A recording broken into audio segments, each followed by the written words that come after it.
1 நாளாகமம் 16ஆம் அதிகாரம் 9வது வசனம்.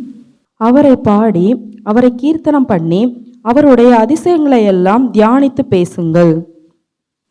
எங்களை நேசிக்கிறதான எங்கள் அன்பின் ஆண்டவரே, இந்த நல்ல வேலைக்காக நன்றி செலுத்துகிறோம். ஆசீர்வதியும் வழி நடத்தும் ஆண்டவரே. என்னை மறைத்து நீர் வெளிப்படுவீராக. உடைய நாமம் மகிமைப்படட்டும். இயேசுவின் மூலம் பிதாவே, ஆமேன் ஆமேன். இங்கே சொல்லுகிறார், அவரை பாடி அவரை கீர்த்தனம் பண்ணி அவருடைய அதிசயங்களை எல்லாம் தியானித்து பேசுங்கள். வருஷத்தின் கடைசியில் வந்திருக்கிறோம். கடைசி சண்டே வந்து நிற்கிறோம். இப்போ நம்ம செய்ய வேண்டியது என்ன அப்படின்னா, கர்த்தரை என்ன செய்யணும்? பாடணும், அவருடைய நாமத்தை கீர்த்தனம் பண்ணணும். அப்புறம் என்ன சொல்லப்பட்டு இருக்கிறதுனா, அவருடைய அதிசயங்களை எல்லாம் தியானித்து பேசுங்கள் என்று சொல்லப்பட்டு இருக்கிறது.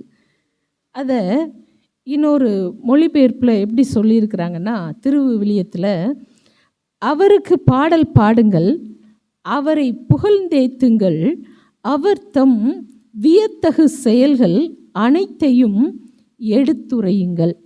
அதாவது அதிசயங்கள் நம்ம சொல்கிறோம். அதிசயம்னா என்ன? அதிசயம்னா நம்ப முடியாத ஒரு காரியம் நடக்கும்போது இது எப்படி நடந்துட்டுன்னு சொல்லுவோம்? அதிசயமாக நடந்துட்டுன்னு சொல்லுவோம். அப்புறம் ஆச்சரியமான ஒரு விஷயம், அது ரொம்ப ஆச்சரியமாக இருக்குது அப்படின்னா அது குறித்து நம்ம எதை சொல்லுவோம்? அதிசயமாக நடந்துட்டுன்ட்டு சொல்லுவோம். இவங்க சொல்கிறாங்க, வியத்தகு செயல்கள் அனைத்தையும், நம்ம ஆச்சரியப்படத்தக்க செயல்கள் எல்லாத்தையும் எடுத்து உரையுங்கள். எவ்வளோ அழகாக சொல்கிறாங்க பாருங்க. அதை என்ன செய்யுங்க? எடுத்து மற்றவங்கள்ட்ட பேசுங்க. நம்மளுடைய இதில் சொல்லியிருக்கு, தியானித்து பேசுங்கள் என்று. தியானிக்கிறதுனா எதை சொல்லுவோம்? நம்ம வேதத்தை தியானிக்கிறத சொல்லுவோம். ஆனால் இந்த தியானம் அப்படிங்கிறத கொண்டு வரோன்னா அதை குறித்து ரொம்ப அதை நம்ம உள்ளுக்குள்ளே என்ன செஞ்சிட்டே இருக்கிறது? யோசித்து அதை குறித்து அதாவது இது எப்படி நடந்துச்சு, இது எப்படி என்ன யாது அப்படிங்கிறத குறித்து நம்ம என்ன செய்வாங்க? மனசுக்குள்ளேயே நம்ம யோசிக்கிறது. அந்த ஒரு இடத்துல உட்கார்ந்து செய்கிறத தான் என்னன்னு சொல்லுவாங்க? தியானம் பண்ணுறவங்க நடந்துக்கிட்டே தியானம் பண்ணுவாங்களா? இல்லை. அவங்க ஒரு இடத்துல உட்கார்ந்து என்ன செய்வாங்க? தியானம் பண்ணுவாங்க. அப்போது இங்கே சொல்லப்பட்டதன்படி பார்த்தா அவருடைய அதிசயங்களை நாம் உட்கார்ந்து தியானிக்கணும். என் வாழ்க்கையில் ஆண்டவர் என்ன அதிசயம் செய்தார் அப்படிங்கிறத உட்கார்ந்து நம்ம என்ன செய்யணும்? தியானிக்கணும். அந்த தியானிக்கிறதோடு விட்டுறக்கூடாது. அதை என்ன செய்யணும்? பேசணும். மற்றவங்கள்ட்ட பேசணும். கர்த்தர் எனக்கு செய்த அதிசயங்களை நான் என்ன செய்யணும்? பேசணும். அதை பேசுகிறதுனா மற்றவங்கள்ட்ட நம்ம உரையாடக்கூடிய ஒரு காரியம்தான். அப்போது இதை தான் அங்கே சொல்லப்பட்டு இருக்கிறது. அவர் செய்த அதிசயங்களை எல்லாம், அவருடைய அதிசயங்களை எல்லாம் தியானித்து நீங்கள் பேசுங்க. இந்த வருஷ கடைசியில் உங்களையும் என்னையும் இந்த நாளில் ஆண்டவர் சொல்ல விரும்புகிற காரியம், அவருடைய அதிசயமான செயல்களை தியானித்து பேசுங்க. பேசுங்க. மற்றவர்களோடு நாம் எதை பேசுகிறோம்? கர்த்தர் செய்த அதிசயங்களை பேசுகிறோமா? கடந்த நாளில் எங்கள் பாட்டிக்கு முடியலை அப்படிங்கிறதுக்காக பார்க்க போயிருந்தோம். பார்க்க போன இடத்துல எங்கள் பாட்டி ஒரு காரியம் சொன்னாங்க. இந்த ஆண்டவருக்கு இரக்கமே இல்லைன்னாங்க. எனக்கு தூக்கி வாரி போட்டுச்சு. நான் சொன்னேன், பாட்டி இந்த வார்த்தையை நீங்கள் என்ன செய்யக்கூடாது? சொல்லக்கூடாது. ஆண்டவருக்கு இரக்கம் இல்லைன்னு நீங்கள் எப்படி சொல்ல முடியும்? ஏன்னா அவங்களுக்கு இப்போ 91 வயது தாண்டிட்டு. அப்போ இந்த 90 வயசு வரைக்கும் ஆண்டவர் என்ன செஞ்சுருக்கிறாரு? பாதுகாத்துருக்கிறாரு. சொல்லப்போனால் எங்கள் வீட்டில் இருக்க வரைக்கும் எங்கள் பாட்டி தான் சமையல். அவங்க எங்கள் அப்பா அம்மா வெளியில் போயிடுவாங்க, அதனால் இவங்களே சமையல் செஞ்சு சாப்பிட்டுட்டு தான் இருந்தாங்க. இப்போ எங்கள் அத்தை வீட்டுக்கு போன நேரத்தில் தான் உடம்புக்கு முடியாமல் படுத்தது. ஆனால் அது வரைக்கும் அவங்க துணியை யார் தான் துவைப்பா? அவங்க தான் துவைப்பாங்க. அவங்க துணியை அவங்களே துவைச்சிக்கிடுவாங்க, அவங்களே சமையல் செஞ்சு சாப்பிட்டுக்கிடுவாங்க. வயசு எத்தனை?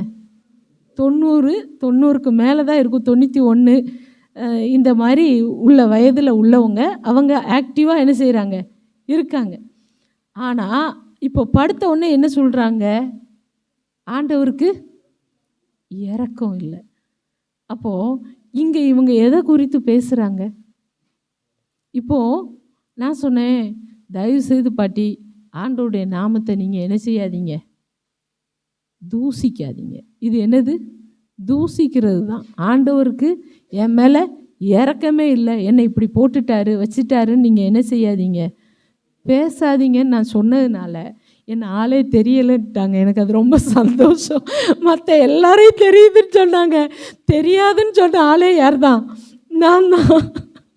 என்ன கட்டாயம் தெரியலைன்ட்டாங்க. ஆனால் மற்ற எல்லாரையும் தெரிஞ்சிச்சு. ஏன்னா நான் என்ன சொன்னேன்னா, நீங்கள் போய் என்னத்தை செய்யக்கூடாது? தேவனுடைய நாமத்தை தூசிக்கக்கூடாது. நீங்கள் இப்படி சொல்லாதீங்க. உங்களை 90 வயசு வரைக்கும் ஆண்டவர் நடத்தி வந்த விதத்தை நீங்கள் என்ன செய்யணும்? நினச்சி பார்க்கணும். இப்போது என் பிள்ளைக்கே 21 வயசு ஆகுது. அப்போது அவங்க பூட்டி, இப்போது அவங்க என்கிட்ட சொல்லக்கூடியது என்ன சொல்லுவாங்கன்னா, சூசன் வயிற்றில் உள்ள பிள்ளையை பார்த்துட்டு தான் நான் சாவேன்னு சொல்லுவாங்க. அவங்களுக்கு என்னென்னா, இப்போ அந்த இதுக்குள்ளே நம்ம என்ன செய்ய போகிறோம்? போக போகிறோமே அப்படிங்கிற ஒரு எண்ணம் ரொம்ப இருந்துச்சா என்னன்னு தெரில. சூசன் கையை பிடிச்சிட்டு விடவே இல்லை.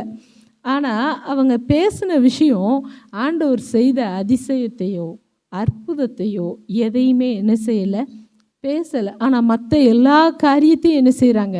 நல்லா பேசுகிறாங்க. நான் எதுக்கு இதை சொல்கிறேன்னா, நம்ம பேசும்போது அவரை தூசிக்கிற விதத்தில் நம்ம என்ன செய்யக்கூடாது? பேசக்கூடாது. என் சூழ்நிலைக்கு ஏற்றாப்புல ஆண்டவரை நான் என்ன செஞ்சிடக்கூடாது? பேசிடக்கூடாது. அவங்களுக்கு அப்போ சூழ்நிலை, வேதனை இருக்குது, வலி இருக்குது, படுக்கையில் படுத்திருக்காங்க. அதனால் அவங்க சொல்ல விரும்புகிற வார்த்தை ஆண்டவருக்கு இரக்கம் இல்லைன்ட்டு. ஆனால் எந்த தருவாயில் நான் இருந்தாலும், எந்த சூழ்நிலையில் இருந்தாலும், பவுல் சொன்னது போல கிறிஸ்துவின் அன்பை விட்டு என்னை பிரிப்பவன் யார் அப்படிங்கிறது தான் என்ன செய்யணும்? இருக்கணும். இங்கே அவங்க அழகாக சொல்லலாம், ஆண்டவர் என்னை இத்தனை வருஷம் என்ன செஞ்சுருக்கிறாரு? பாதுகாத்து வந்திருக்கிறாரு. இப்போ கொஞ்சம் கஷ்டமாக இருக்குது, எல்லோரும் எனக்காக என்ன செய்யுங்க? ஜெபம் பண்ணுங்கன்னு சொல்லலாம், அது வேறு. ஆனால் ஆண்டவருக்கு இரக்கம் இல்லையா? இன்னும் ஒரு சிலர் சொல்லுவாங்க, ஆண்டவருக்கு கண் இல்லையா? அவர் என்ன செய்கிறதே இல்லை, பார்க்குறதே இல்லை. இதெல்லாம் அவருடைய அதிசயங்களை நாம் பேசுகிற காரியம் அல்ல. இந்த வருடம் முழுவதும் ஆண்டவர் உங்களை நடத்தின விதத்தை யோசித்து பாருங்கள், தியானித்து பாருங்கள். நீங்கள் வீட்டில் உட்காந்து, இன்னும் இன்றைக்கி எத்தனை? 28 அப்படி தானே? 29, 30, 31, 3 நாள் இருக்குது. இந்த 3 நாட்களும் கர்த்தர் உங்களுக்கு செய்த அதிசயமான காரியங்களை உங்கள் வாழ்க்கையில் நீங்கள் நினச்சி பார்க்க முடியாத அளவுக்கு ஒரு அதிசயம் நடந்திருக்கும்ல, அதை நினச்சி பாருங்கள். எனக்கு என்ன செஞ்சார் ஆண்டவர்? ஒவ்வொரு காரியத்தையும் தியானித்து அவைகளை பற்றி பேசுங்க. கர்த்தர் எனக்கு செய்த அதிசயம் இது. குறைவையே எண்ணி பார்த்துட்டு இருக்காதீங்க, உங்களை நிறைவாய் நடத்தி வந்த தேவனை நோக்கி பாருங்க. அந்த காரியத்தை குறித்து பேசுங்க. அந்த இதே அதிகாரத்தில் 13வது வசனத்தை பாருங்க. இதே அதிகாரம் 13வது வசனம். அவர் செய்த அதிசயங்களையும் அவருடைய அற்புதங்களையும் அவர் வாக்கின் நியாய தீர்ப்புகளையும் நினைவு கூறுங்கள். இங்க சொல்றாரு, அவர் செய்த அதிசயங்களையும் அவருடைய அற்புதங்களையும் அவர் வாக்கின் நியாய தீர்ப்புகளையும் நினைவு கூறுங்கள். நினைவு கூறுங்கள். ஒன்று, தியானம் பண்ண சொல்கிறாரு, பேச சொல்கிறாரு, இப்போ நினைவு கூற சொல்கிறார். ஒரு சிலர் நமக்கு செஞ்ச உதவியை நம்ம சொல்லுவோம், என் ஜீவன் இருக்கிற வரைக்கும் அவங்க செஞ்ச உதவியை என்ன செய்யக்கூடாது, மறக்கக்கூடாது, அதை நினைவில் வைக்கணும் அப்படிங்கிறத சொல்லுவோம். அதை தான் இங்கே இவர் சொல்கிறாரு, அவர் செய்த அதிசயங்களையும் அவருடைய அற்புதங்களையும் அவர் வாக்கின் நியாய தீர்ப்புகளையும் நினைவு கூறுங்கள். நினைவு கூறுங்கள். கர்த்தர் உங்களுக்கு செய்த அதிசயத்தை தியானிங்க, பேசுங்க, நினைவு கூறுங்க. அடுத்தது சொல்கிறாரு 24வது வசனத்தில், ஜாதிகளுக்குள் அவருடைய மகிமையும் சகல ஜனங்களுக்குள்ளும் அவருடைய அதிசயங்களையும் விவரித்து சொல்லுங்கள். இங்கே சொல்லுகிறார், அவருடைய அதிசயங்களை விவரித்து சொல்லுங்கள் என்று சொல்கிறார். அந்த விளக்கமாக சொல்கிறதுங்கிறது சிலர் அப்படி பேசுவாங்க, சிலர் ஷார்ட்டாக முடிப்பாங்க. இவர் சொல்கிறாரு, அவருடைய அதிசயங்களையும் அந்த அற்புதமான காரியங்களையும் எப்படி சொல்லணுமா, விவரித்து. எக்ஸ்பிளைன் பண்ணால் டைமே போதாது. நம்ம எதை குறித்து இப்படி விவரித்து பேசுகிறோம்? நம்ம மற்றவங்கள்ட்ட பேசும்போது எந்த காரியத்தை பேசுகிறோம்? ஆண்டவர் செய்த அதிசயங்களை விவரித்து பேசுகிறோமா, அல்ல நம்மளுடைய திறமையை குறித்து விவரித்து பேசுகிறோமா, அல்ல மற்றவங்க நமக்கு செஞ்ச தீமையை நினைத்து விவரித்து பேசுகிறோமா? எதை குறித்து விவரித்து பேசுகிறோம்? இந்த வருஷ கடைசியில் அவர் உங்களுக்கு செய்த அதிசயங்களை தியானியுங்க, அதை குறித்து பேசுங்க, அதை நினைவு கூறுங்க. இங்கே சொல்லப்பட்டிருக்கிறது, அதை விவரித்து சொல்லுங்கள், விளக்கமாக பேசுங்க. கர்த்தர் எனக்கு என்ன செஞ்சாருன்னு கேட்கக்கூடாது. நிறைய பேர் அன்றைக்கி அதுதான் கேட்காங்க, கர்த்தர் எனக்கு என்ன செஞ்சார். ஏங்க, நீங்கள் உயிரோடே இருக்கிறதே ஆண்டவருடைய பெரிய கிருபைங்க. அதுக்கே நம்ம எவ்வளவோ நன்றி சொல்லலாம். இந்த கொரோனா டயத்தில் அந்த ஆக்சிஜனுக்காக எவ்வளோ ரூபா செலவழித்தாங்க எல்லாரும். ஆனால் நம்மளை இலவசமாக சுவாசிக்கிறதுக்கு ஆண்டவர் எத்தனை நாள் வச்சுருக்கிறாரு. அப்போ அதுக்கே நம்ம எவ்வளோ நன்றி செலுத்தலாம். அடுத்து பாவ மன்னிப்புக்காக ஒவ்வொருத்தரும் என்ன செஞ்சிட்ருக்காங்க, கால்நடையாக நடந்து போயிட்டுருக்குறாங்க. தங்களை இங்கேருந்து இங்கே வர குத்தி தங்களை என்ன செஞ்சிட்ருக்குறாங்க, காயப்படுத்திகிட்டு இருக்கிறாங்க. முதுகில் அப்படி அந்த ஒரு இதை தொங்கி அப்படி அது ஒரு நேர்த்திக்கடன்கிறதுக்காக ஒரு இதில் தொங்குறாங்க. அப்படியே ஆடிட்டே இருக்க மாதிரி இருக்குது. அதை பார்க்கறதுக்கே பயங்கரமாக இருக்குது. ஏன் இதெல்லாம் என்னது? நேர்த்திக்கடன். அவங்க எதுக்காக செய்கிறாங்க? அவங்க பாவ மன்னிப்புக்காக செய்கிறாங்க. எவ்வளவோ தூரம் கடந்த முறை விபிஎஸ்க்கு இங்கே வந்திருந்தப்ப ஒரு பையன் ரொம்ப நொண்டி நடந்தான். தம்பி இங்கே வாப்பா, அவன் 7th படிப்பான்னு நினைக்கிறேன். 7th பையன்தான். அப்போனா அவனுக்கு இப்போது 12 வயசு இருக்கும். 12 வயசு பையன் நொண்டி நடக்கிறான். என்னப்பா அங்கே வான்னு பார்த்தா அவன் காலில் அப்படி இவ்வளோ தூரத்துக்கு அந்த புண்ணு அப்படி வெடிச்சு இருக்குது. என்னன்னு கேட்டால், திருச்செந்தூருக்கு நடந்து போனேன், அதனால் பாவம்னா என்னன்னு கூட அவனுக்கு ரொம்ப என்ன செய்யாது, தெரியாது. ஆனால் அப்படியெல்லாம் செஞ்சிட்ருக்குறாங்க. ஆனால் ஆண்டவர் உங்களுக்காக எனக்காக அந்த பாவத்தின் தண்டனையை அவர் சுமந்தாரே, அதுக்கு நாம் எவ்வளோ நன்றி செலுத்தலாம். இன்றைக்கி நாம் அப்பா பிதாவே என்று அழைக்கத்தக்கதாக புத்திர சுவிகாரத்தின் ஆவியை தந்திருக்கிறாரே. இன்றைக்கி ஜனங்களுக்கு அந்த ஒரு இது இல்லை. ஆண்டவருக்கு நன்றி செலுத்துறதற்கு எத்தனை காரியம் இருக்குங்க, எத்தனை காரியம் இருக்குது. ஒரு நல்ல குடும்பத்தை தந்திருக்கிறார், குறை நிறை இல்லாமல் இருக்காது. ஒருவேளை உறவுகளுக்குள்ளே உங்களுக்கு ஆமாம் எனக்கு நல்லவங்கன்னு எப்படி சொல்ல முடியும் அப்படின்னு நம்ம நினைக்கலாம். ஆனால் நம்ம ப்ளஸ் பாயிண்ட் அவங்க மைனஸாக இருக்கும். அவங்க மைனஸில் ஆண்டவர் நம்ம ப்ளஸ்ஸாக கொண்டு வந்து கொடுத்துருப்பாரு. நமக்கு அது தெரியாது.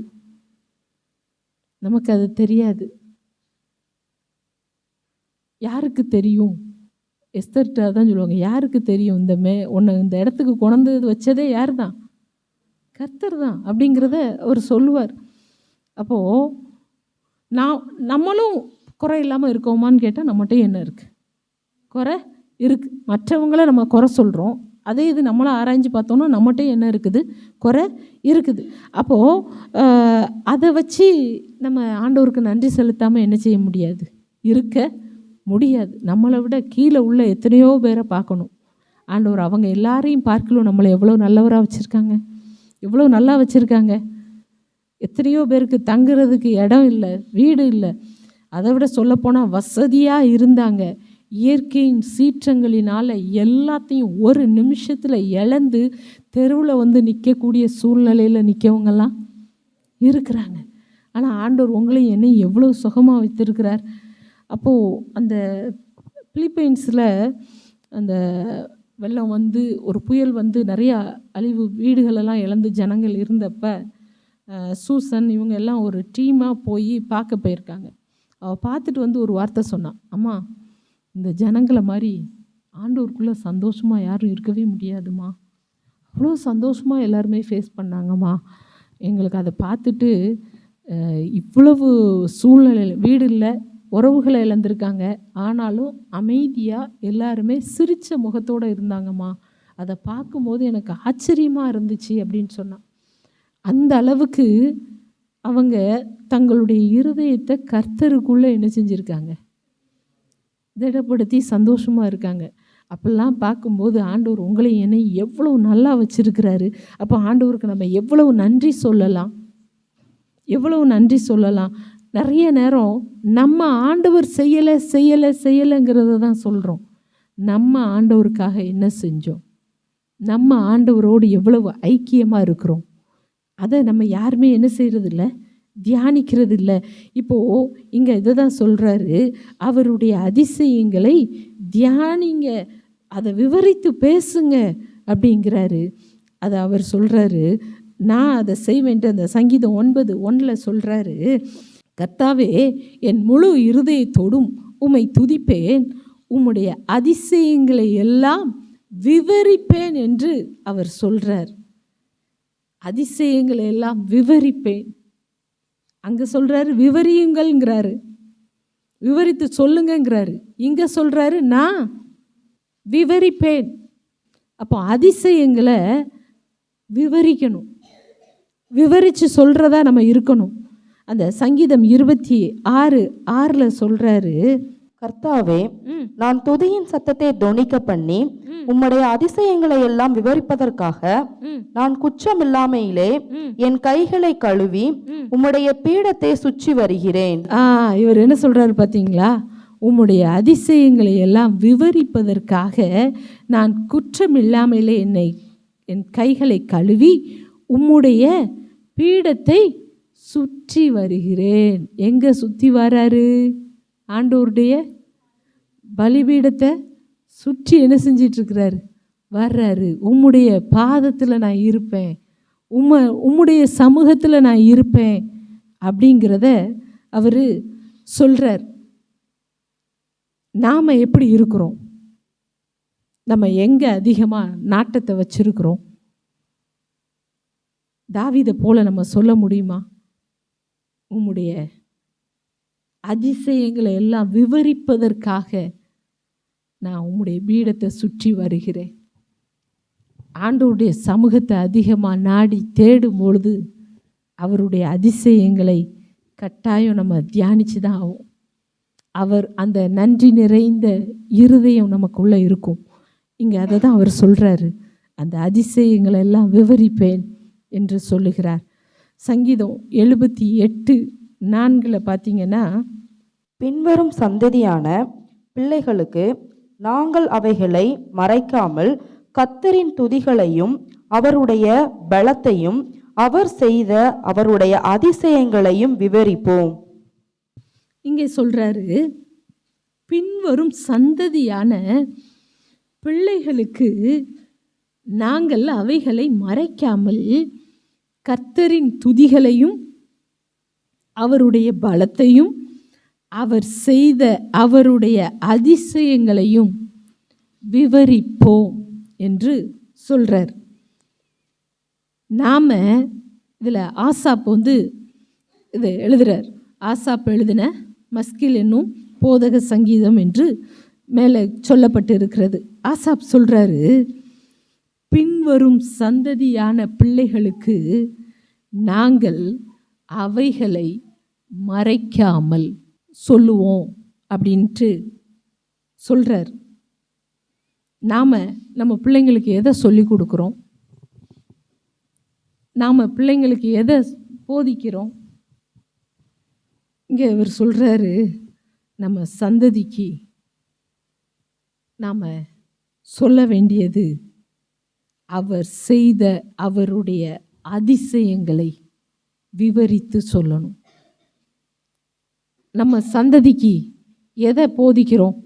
நான் இவ்வளோ கஷ்டப்பட்டேன்னு நம்ம என்ன செய்கிறோம்? சொல்கிறோம். ஆனால் இந்த கஷ்டத்தில் தேவன் நடத்தின விதத்தை நீங்கள் சொல்கிறீங்களா? நீங்கள் பட்ட கஷ்டத்தை சொல்கிறீங்க. நான் இந்த கஷ்டத்தில் இருந்தேன், கர்த்தர் என்னை கைப்பிடிச்சு தூக்குனார், கர்த்தர் எனக்கு இந்த அற்புதம் செஞ்சார், இந்த நேரத்தில் இந்த மாதிரி ஆண்டவர் எனக்கு உதவி செய்தார். அதை நம்ம சொல்கிறோமா? கர்த்தர் செய்த அதிசயத்தை குறித்து பேசுகிறோமா?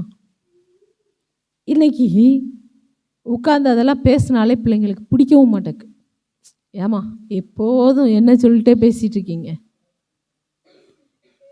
இதை குறித்தே பேசுகிறீங்க அப்படின்ட்டு சொல்கிறீங்க. ஆனால் வேதம் சொல்லுகிறது, உங்கள் பின்வரும் சந்ததிக்கு அதை விவரித்து சொல்லுங்கள். சும்மா ஷார்ட்டாக முடிச்சுட்டு போகிறது கிடையாது, விவரமாக சொல்லணும். நம்ம பிள்ளைங்களுக்கே நம்ம சொல்லி வளர்க்காமல் நம்ம யாருக்கு போய் சொல்ல போகிறோம்? இன்றைக்கி பிள்ளைங்க கிறிஸ்துவுக்குள்ளே நிலைக்காமல் போகிறதுக்கு காரணத்தில் ஒன்று அதுவும். நம்ம பிள்ளைங்களுக்கு நம்ம ஆண்டவர் செய்த அதிசயங்களை நம்ம சொல்கிறது இல்லை. எங்கள் வீட்டில் நாங்கள் அதை அடிக்கடி செய்வோம். என் பிள்ளைங்களுக்கு பிடிக்கலையோ, ஆனால் நான் சொல்லுவேன், இதை நான் உனக்கு சொல்லாட்டி எனக்கு ஐயோ, ஆகவே நான் சொல்கிறேன் அப்படின்ட்டே நான் பேசுவேன். நம்ம சொல்லி தான் ஆகணும். நான் நடந்து வந்த பாதைகள், கடினமான பாதைகள், இதில் என் திறமையில் வந்தேன்னு நம்ம சொல்கிறதுக்கு ஒன்றுமே கிடையாது. நான் கஷ்டப்பட்டேன், ஆனால் கர்த்தர் எனக்கு இவ்விதமாய் உதவி செய்தார். அதை இஸ்ரவேலர்களுக்கு ஆண்டவர் சொல்லுவார், அந்த கல்லை நட்டு வைங்கம்பார். என்னன்னு கேட்டால், பிள்ளைங்களுக்கு சொல்லுங்கள், இந்த யோர்தானை கடந்தோங்கிறத சொல்லுங்கள். அப்புறம் பஸ்காவை ஆசரிக்க சொன்னார். எதுக்கு சொன்னார்? இது என்னன்ட்டு பிள்ளைங்க அப்போதான் கேட்பாங்க. கேட்கும்போது சொல்லுங்கள், இப்படி ஆண்டவர் எங்களை எகிப்தின் அடிமைத்தனத்திலிருந்து கூட்டிகிட்டு வந்தார் அப்படின்னு சொல்லுங்க அப்படின்ட்டு சொல்கிறார். ஆகவே நம்ம பிள்ளைங்களுக்கு அவருடைய அந்த இதில் சொல்லப்பட்டிருக்கு பாருங்க, அவைகளை மறைக்காமல் கர்த்தரின் துதிகளையும் அவருடைய பலத்தையும் அவர் செய்த அதிசயங்களையும் விவரித்து சொல்லுங்க. பிள்ளைங்கள்ட்ட பேசுங்க. நிறைய வீட்டில் பிள்ளைங்கள்ட்ட பெற்றோர் பேசுகிறதற்கு நேரம் இல்லை, வேலைன்னு சொல்லிட்டு இருக்காங்க. இல்லை, உங்கள் பிள்ளைங்கிட்ட நீங்கள் உட்கார்ந்து பேசணும், உங்கள் பிள்ளைங்களோட நேரம் செலவழிக்கணும். அந்த நேரம் செலவழிக்கிறது கர்த்தர் உங்களுக்கு செய்த அந்த அதிசயமான காரியத்தை குறித்து அவர்களோடு பேசுகிறவர்களா காணப்படணும். ஆண்டவர் அதை தான் எதிர்பார்க்கிறார். பின்வரும் சந்ததிக்கு சொல்லுங்க, அவர் செய்த அவருடைய அதிசயங்களை எடுத்துரைப்போம். அதுதான் அந்த திருவிவிலியத்தில் சொல்லப்பட்டு இருக்கிறது. இங்கே விவரிப்போம் இருக்கு, அவங்க எடுத்து உரைப்போம் என்று சொல்கிறாங்க. அப்போது அதை எடுத்து சொல்லணும். உள்ளே வச்சிருந்தா சிலர் ஆண்டவர் செஞ்ச எல்லா அதிசயத்தையும் அற்புதத்தையும் நான் என்ன செய்யவே இல்லை, மறக்கவே இல்லைம்பாங்க. ஆனால் மற்றவங்களுக்கு சொல்கிறதும் இல்லை, பிள்ளைங்களுக்கு சொல்கிறதும் இல்லை. ஆனால் அதெல்லாம் பிள்ளைங்களுக்கு சொல்லணும். நான் எப்படி ரட்சிக்கப்பட்டேன், நான் எதுக்காக ரட்சிக்கப்பட்டேன், ரட்சிக்கப்படுறதுக்கு முந்தி என் வாழ்க்கை எப்படி இருந்துச்சு, ரட்சிக்கப்பட்டதற்கு பின்பதாக என் வாழ்க்கை எப்படி மாறிச்சு, ஒவ்வொரு காரியத்துக்கும் எப்படி நம்ம செய்கிறோம். உண்மையாக சொல்கிறேன், என் பிள்ளைங்கள்ட்ட நான் அடிக்கடி சொல்லுவேன், இந்த தடவை நாங்கள் குடும்பமாக ஒரு இது பிளான் பண்ணோம். ட்ரெஸ் இந்த தடவை நம்ம யாருமே எடுக்கக்கூடாது, வேண்டாம் அப்படின்ட்டு நாங்கள் பிளான் பண்ணோம், ஜோம் பண்ணோம், அதோடு விட்டுட்டோம். ஆனால் இந்த தடவை நாங்கள் எடுக்கலை.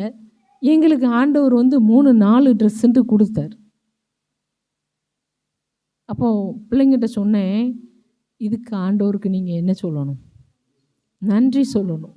ஏன்னா நாம் எடுக்கலை, கர்த்தர் உங்களுக்கு என்ன செஞ்சுருக்கிறாரு? கொடுத்துருக்கிறாரு. கர்த்தர் கொடுத்துருக்கிறாரு. இதை நம்ம ஒவ்வொரு விஷயத்துலையும் நம்ம பிள்ளைங்கிட்ட சொல்லணும் அவங்கள்ட்ட. அதே மாதிரி ஒவ்வொரு காரியத்தில் உள்ளதையும் சொல்லி சொல்லி சொல்லி வளர்க்கும்போது அந்த பிள்ளைங்க கிறிஸ்துவுக்குள்ளே வளர்ந்துட்டே இருப்பாங்க, கிறிஸ்துவுக்குள்ளே வளருவாங்க. நான் என் மகிட்ட சொல்லுவேன், குதிரை யுத்த நாளுக்கு ஆயத்தமாக்கப்படும், ஜெயத்தை தருகிறது கர்த்தர் தான். நீ என்ன தான் படித்தாலும், நீ என்ன தான் பிரயாசப்பட்டாலும், உனக்குரிய பலம் யார்கிட்ட இருந்து தான் வரணும்? கர்த்தரிடத்துல தான் இருந்து வரணும் அப்படின்ட்டு. எதுக்காக இதெல்லாம் பிள்ளைங்கள்ட்ட சொல்லணுங்கிறத ஆண்டவர் நமக்கு சொல்லியிருக்கிறார். ஆண்டவர் நமக்கு சொல்லியிருக்கிறார். பிள்ளைங்கிட்ட சொல்லி வளங்க. பிள்ளைங்களே, உங்கள்கிட்ட நான் சொல்கிறேன், உங்கள் அப்பா அம்மா பேசினாலே பிளேடு போடாதீங்க, இதே பேசாதீங்கன்னு சொல்லாதீங்க. அவங்க உங்கள்கிட்ட சொல்லணும். அவங்களுக்கு தேவன் கொடுத்த கட்டளை அது. அதை தான் அவங்க என்ன செஞ்சிட்ருக்காங்க, செய்கிறாங்க. கேளுங்க, அவங்க சொல்கிறத கவனித்து கேளுங்க. அவங்க சொல்கிறது கட்டுக்கதைகள் அல்ல, அவங்க சொல்கிறது தங்களுடைய அனுபவம், கடந்து வந்தது. ஐயோ இதே சொல்லாதீங்க, அப்படிலாம் சொல்லாதீங்க. அவங்க வேதத்தில் உள்ளதை உங்கள்கிட்ட போதிக்கணும். ஏன்னா வசனம் சொல்லுகிறது, உன் பிள்ளைங்களுக்கு கருத்தாக என்ன செய்யணும்னு சொல்லப்பட்டிருக்கு, போதிக்கணும்னு சொல்லப்பட்டிருக்கு. அதை தான் அவங்க செய்கிறாங்க. அதை நீங்கள் செய்யுங்க. இந்த நாளில் இந்த 3 நாள் உட்காந்து நீங்கள் பேசுங்க, குடும்பமாக உட்கார்ந்து ஆண்டவர் உங்களுக்கு செய்த நன்மைகளை தியானியுங்க, பேசுங்க. நீங்கள் பேசுங்க, பிள்ளைங்கிட்ட கேளுங்க, ஆண்டவர் உனக்கு என்ன அற்புதம் செஞ்சார், ஆண்டவர் உனக்கு என்ன செஞ்சார், நீ என்ன இந்த வருஷத்தில் ஆண்டவர் இடத்துல இந்த நன்மையை நீ பெற்றுக்கொண்ட, கேளுங்க. அவங்களுக்குள்ள அப்போ தான் யோசிப்பாங்க, ஆமாம் நமக்கு என்ன செஞ்சார் ஆண்டவர், யோசிப்பாங்க. அந்த பிள்ளைங்களுக்குள்ள இந்த ஒரு சிந்தையை நீங்கள் கொடுங்க. இந்த யாத்திராகமம் 15ஆம் அதிகாரம் அந்த 1வது வசனத்துலேருந்து 21வது வசனம் வரைக்கும் பார்த்தீங்கன்னா, அங்கே மிரியாம் என்ன செய்கிறாங்கன்னா, மிரியாம், மோசே இவங்கெல்லாம் கர்த்தர் செய்த அந்த ஒவ்வொரு அதிசயங்களையும் விவரித்து என்ன செஞ்சிட்ருக்காங்க, பாடுறாங்க. நாம் நம்ம வாழ்க்கையில் கர்த்தர் செஞ்ச காரியத்தை எத்தனை நாள் நம்ம உட்காந்து தியானித்து பேசிகிட்டே இருக்கிறோம். இவங்க அதை பாடல்களாக பாடுறாங்க. அதுக்குன்னு நான் பாடணும் அப்படிங்கிறத கட்டாயமாக சொல்ல மாட்டேன். ஏன்னா பாடுறது அது ஒவ்வொருத்தருக்கும் ஆண்டவர் கொடுத்த திறமை, தாளந்து. அதை நான் ஒன்றும் சொல்கிறதுக்கு இல்லை. ஆனால் நீங்கள் விவரித்து தியானித்து பார்க்கலாம். இங்கே அவர் செய்த எல்லாவற்றையும் தியானிக்கிறாங்க. அவங்க அப்படியே பாடுறாங்க, கர்த்தர் வெற்றி சிறந்தார். அந்த 1வது வசனத்துலேருந்து 21 வரைக்கும் பார்த்தீங்கன்னா, அது லாஸ்ட்டு சொல்லப்பட்டு இருக்கிறது. அந்த 20ல் ஆரோனின் சகோதரியாகிய மிரியாம் என்னும் தீர்க்கதரிசியானவளும் தன் கையிலே தம்பூரை எடுத்துக்கொண்டாள். சகல ஸ்திரீகளும் தம்பூர்களோடும் நடனத்தோடும் அவளுக்கு பின்னே புறப்பட்டு போனார்கள். மிரியாம் அவர்களுக்கு பிரதிவசனமாக, கர்த்தரை பாடுங்கள், அவர் மகிமையாய் வெற்றி சிறந்தார், குதிரையும் குதிரை வீரனையும் கடலிலே தள்ளினார் என்று பாடினாள். இதுதான் நீங்களும் நானும் இன்னைக்கு செய்ய வேண்டியது. கர்த்தர் செய்த அதிசயங்களை பாடணும். இன்னைக்கு சர்ச்சில் நம்ம துதிங்க துதிங்க துதிங்கன்னு சொல்ல வேண்டியிருக்கு. கர்த்தர் செய்த நன்மையை நினச்சா உங்களால் துதிக்காமல் இருக்கவே முடியாது. சத்தமாக கர்த்தரை பாடுவீங்க, சத்தமாக கர்த்தரை கீர்த்தனை பண்ணுவீங்க, சத்தமாக நன்றி சொல்லுவீங்க. ஏன்னா நம்முடைய இருதயம் அவர் நமக்கு செய்த அந்த அதிசயமான காரியங்களினால் நிரம்பி இருக்கிறதுனால நன்றி சொல்லுவோம். இங்கே இவ சத்தமாக தான் பாடியிருப்பா. எல்லாரும் கூட சேர்ந்து பாடணும்னா மெல்ல பாட முடியுமா? முடியாது. சத்தமாக தான். இன்றைக்கி மைக் இருக்குது, அன்னைக்கு கிடையாது. அப்போ சத்தமாக பாடினாங்க. அது ஒரு முறை பாஸ்டர் கூட சொன்னாங்க, அன்றைக்கு உள்ளவங்க பாடினது ஏதோ சும்மா அன்னைக்கு பாட்டு எழுதுகிற மாதிரி இல்லை. அவங்க பாடல்கள் எல்லாமே கிறிஸ்து எதுக்காக உலகத்துக்கு வந்தார், அவர் என்ன செஞ்சார், அவருடைய சிலுவை, இது எல்லாமே என்னதான் பாடினாங்க, பாட்டாக பாடினாங்க. அப்போ இதை கேட்குறவங்களுக்கு என்னது உண்டாகுது? பக்தி விருத்தி உண்டாகுது. அங்கே சுவிசேஷம் அறிவிக்கப்படுகிறது. இதுதான் நான் பேசுகிறதுனால மற்றவங்க கர்த்தரை அறிந்து கொள்ளணும். அதனால் சிலர் நம்மளை விட்டு ஒதுங்கி போகலாம். இவங்ககிட்ட போனாலே எப்போதும் யாரை குறித்து தான் பேசுவாங்க? ஏசப்பாவை பற்றியே என்ன செஞ்சிட்ருக்காங்க, பேசுகிறாங்கன்ட்டு. ஆனால் வசனம் சொல்லுகிறது, என் நிமித்தம் உங்களை நிந்தித்து துன்பப்படுத்துவாங்க, சந்தோஷப்பட்டு களி கூறுங்கள், பரலோகத்தில் உங்கள் பலன் மிகுதியாக இருக்கும். ஆனால் நீங்கள் செய்ய வேண்டியது அவர் செய்த அதிசயங்களை பாடணும், அதை கீர்த்தனம் பண்ணணும். அதை தான் சொல்கிறது, அவருடைய நாமம் அதிசயமானவர் என்று வேதம் சொல்லுகிறது. அது அந்த மனோவாட்ட அவங்ககிட்ட அவங்க கேட்பாங்க, உம்முடைய நாமம் என்ன அப்படின்னு கேட்கும்போது அங்கே சொல்லுவார், என் நாமம் அதிசயமானது. அந்த ஏசாயா 9:6 பாருங்கள். நமக்கு ஒரு பாலகன் பிறந்தார், நமக்கு ஒரு குமாரன் கொடுக்கப்பட்டார், கர்த்தத்துவம் அவர் தோளின் மேல் இருக்கும். அவர் நாமம் அதிசயமானவர், ஆலோசனை கர்த்தா, வல்லமையுள்ள தேவன், நித்திய பிதா, சமாதான பிரபு என்னப்படும். இங்கே சொல்லப்பட்டு இருக்கிறது, அவருடைய நாமம் அதிசயமானவர். அவருடைய நாமம் அதிசயமானது, அதிசயமானது. ஆகவே அவருடைய நாமத்தை விவரித்து சொல்லுங்க, விவரித்து சொல்லுங்க, விவரித்து சொல்லுங்க, சத்தமாக சொல்லுங்க, தியானித்து பேசுங்க. கர்த்தர் உங்கள்கிட்ட என்கிட்ட இன்னைக்கு எதிர்பார்க்கக்கூடிய ஒரே ஒரு காரியம் அதுதான். அவர் உங்களை நடத்தி வந்த பாதைகள், அவர் உங்களை நடத்தி வந்த பாதைகள், அதை நம்ம சொல்கிறோமா, நம்ம பாடுறோமா? தாவீது அதை தான் செய்கிறாரு. கர்த்தர் செய்த எல்லா ஒரு அடிக்கடி சொல்லக்கூடிய காரியங்கள்லாம் பாருங்கள். என் ஆத்துமாவே கர்த்தரை ஸ்தோத்தரி, என் முழு உள்ளமே அவருடைய பரிசுத்த நாமத்தை ஸ்தோத்தரி. ஏன்? அவர் உனக்கு செய்த சகல உபகாரங்களையும் மறவாதே. 10 குஷ்டரோகிகள் சொஸ்தமானாங்க. ஆனால் ஒரே ஒருத்தர் தான் திரும்ப நன்றி செலுத்த வந்தார். நம்ம நிறைய நேரங்களில் மெஜாரிட்டி பக்கம் நிற்கிறோம். மெஜாரிட்டி அநேக நேரம் கர்த்தரோடு இல்லாமல் போயிடுறாங்க. ஆனால் கொஞ்சம் ஒரே ஒரு ஆள் தான். அன்றைக்கு 12 பேர் போனாங்க. அந்த துர்ச்செய்தியை பரப்புனது எத்தனை பேர்? 10 பேர். ஆனால் நற்செய்தியை சொன்னது 2 பேர் தான். 2 பேர் தான். ஒருவேளை நீங்கள் நினைக்கலாம், ஐயோ நான் தனியாக ஆளாக நிற்கிற மாதிரி இருக்கே. ஒன்றும் பிரச்சனை இல்லை. தனியாளாக நிற்கிங்களா? சந்தோஷப்படுங்க. கர்த்தர் உங்களை பார்க்கிறவராக இருக்கிறார். அன்னைக்கு அதை தான் பார்த்தார். 10 பேர்லாப்பா சொஸ்தமானாங்க. ஆனால் நீ ஒருவன் மாத்திரம் என்ன செஞ்சிருக்க? வந்திருக்க. அன்றைக்கு அந்த கண்ணு தெரியாதவனை ஆண்டவர் சுகமாக்கின உடனே அவன்கிட்ட வந்து இவங்கெல்லாம் ஒரே கேள்வியாக என்ன செஞ்சிட்ருக்காங்க, கேட்டுகிட்டே இருக்காங்க. பரிசேயர் சதுசேயர்லாம் என்ன செஞ்சிட்ருக்காங்க, கேள்வியாக கேட்குறாங்க. அப்போ அதை மாற்றி விடுறதுக்காக என்ன முடியுமோ அதெல்லாம் செய்கிறாங்க.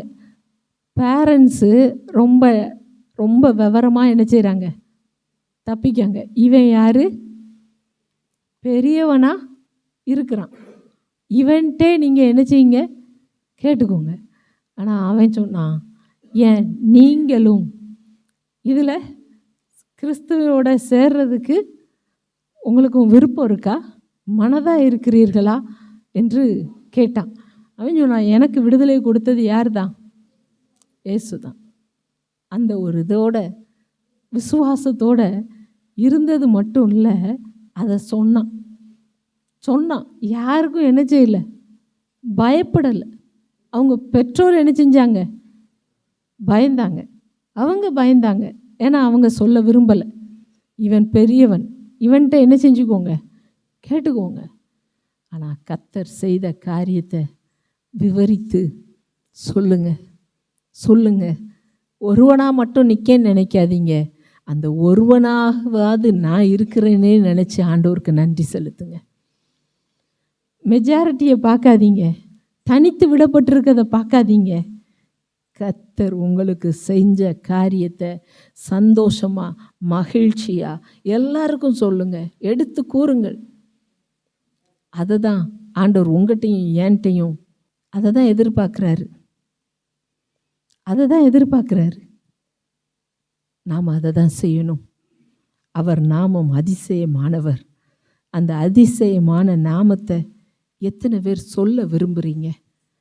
இந்த நாளில் முழங்கால் படிக்கிட்டு நீங்கள் நன்றி சொல்ல போகிறீங்க. கர்த்தர் உங்களுக்கு செஞ்ச காரியத்தை இந்த வருடத்தின் கடைசி ஞாயிற்றுக்கிழமை இன்னைக்கு வந்திருக்கும். நிறைய பேர் வரல, ஆனால் நீங்களும் நானும் இங்கே வந்திருக்கிறோம். ஆண்டவருக்கு நன்றி சொல்லலாமா?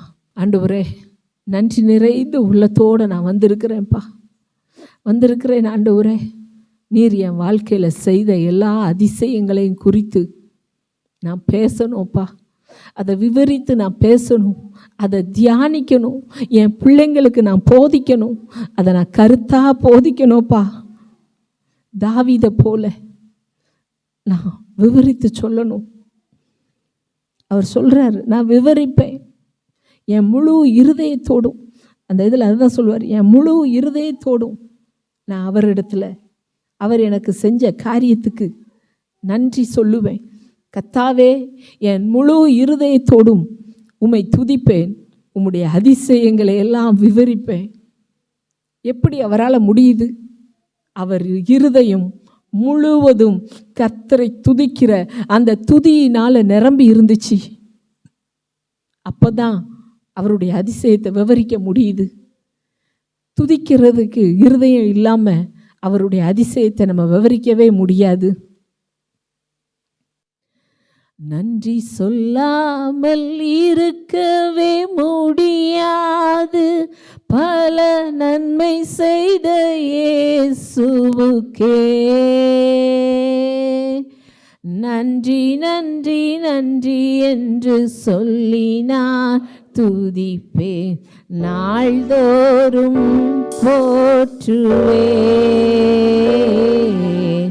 நாள்தோறும் போற்றுவேன்.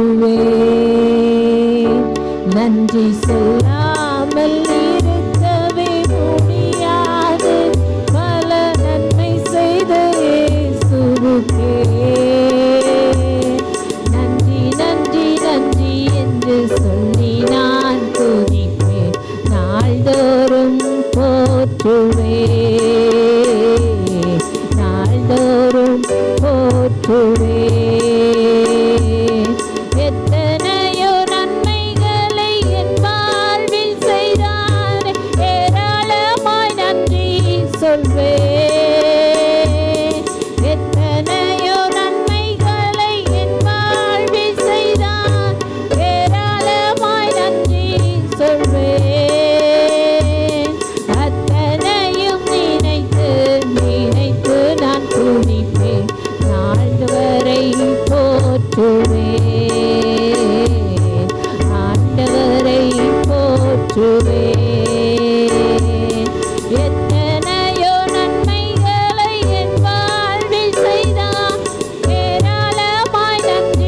சொல்வேன். எத்தனையோ நன்மைகளை ஏராளமாய் நன்றி சொல்வேன். அத்தனையும் நினைத்து நினைத்து நான் துதிப்பேன். ஆண்டவரை போற்றுவேன். ஆண்டவரை போற்றுவேன். நன்றி சொல்லாமல் இருக்கவே முடியாது. பல நன்மை செய்த இயேசுவுக்கே நன்றி நன்றி நன்றி என்று சொல்லி நான் துதிப்பேன். நாள்தோறும் போற்றுவேன். நாள்தோறும் போற்றுவேன். நன்றி சொல்லாமல் இருக்கவே முடியாது. பல நன்மை செய்த இயேசுவுக்கே நன்றி நன்றி நன்றி என்று சொல்லி நான் துதிப்பேன். நாள்தோறும் போற்றுவேன். நாள்தோறும் போற்றுவேன். ஹல்லேலூயா. உமக்கு ஸ்தோத்திரம் ஆண்டவரே. உமக்கு நன்றி அப்பா. நீர் எங்களுக்கு செய்த நன்மையான ஈவுகளுக்காக உமக்கு நாங்கள் நன்றி செலுத்துகிறோம் ஆண்டவரே. நீர் எங்களுக்கு செய்த நன்மைகளை நாங்கள் ஒவ்வொரு நாளும் தியானிக்கிறவர்களா இருக்கணும்ப்பா. அவைகளை குறித்து பேசுகிறவர்களா இருக்கணும். மற்றவங்களுக்கு எடுத்து சொல்லணும்ப்பா. அப்படிப்பட்ட ஒரு பாக்கியத்தை எங்களுக்கு தாங்க ஆண்டவரே. எங்கள் பிள்ளைங்களுக்கு நாங்கள் போதிக்கிறவர்களாக இருக்கணும். அவைகளை எடுத்து சொல்லணும் ஆண்டவரே.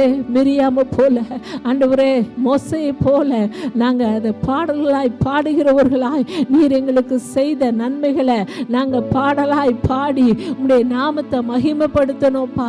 தாவீதை போல நாங்கள் எடுத்து உரைக்கணும் ஆண்டவரே. அப்படிப்பட்ட கிருபைகளை எங்களுக்கு தருவீராக, எங்களுக்கு தருவீராக. Thank you Jesus. உமக்கு நன்றி அப்பா.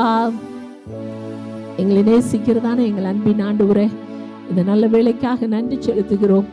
இந்த ஆண்டு முழுவதும் எங்களை இம்மட்டும் நீங்கள் நடத்தி வந்த உடைய பாதைகளுக்காக நாங்கள் நன்றி செலுத்துகிறோம் ஆண்டவரே. நன்றி நிறைந்த உள்ளத்தோடு உடைய சமூகத்தில் வந்து நிற்கிறோம். இந்த அதிசயங்களை நாங்கள் எடுத்துரைக்க எங்களுக்கு நீங்கள் உதவி செய்யுங்க. மற்றவர்களோடு பேச எங்களுக்கு நீங்கள் உதவி செய்யுங்க. எங்கள் பிள்ளைங்களுக்கு போதிக்க எங்களுக்கு உதவி செய்வீராக. உடைய நன்மையும் கிருபையை எங்களை தொடரட்டும். வருகிற ஆண்டு எங்களுக்கு நீர் ஆசீர்வதித்து தரப்போற கிருபைகளுக்காக நன்றி செலுத்துகிறோம். ஆசீர்வதியும் வழி நடத்தும். உடைய பிரசன்னத்திற்குள் எங்களை ஒப்பு கொடுக்கிறோம். ஒவ்வொருவரையும் ஆசீர்வதித்து வழி நடத்தும். துதிக்கான மகிமையெல்லாம் உமக்கு செலுத்துகிறோம். மீட்பர் இயேசுவின் மூலம் ஜெபங்களும் ஜீவனுள்ள நல்ல பிதாவே, ஆமென்.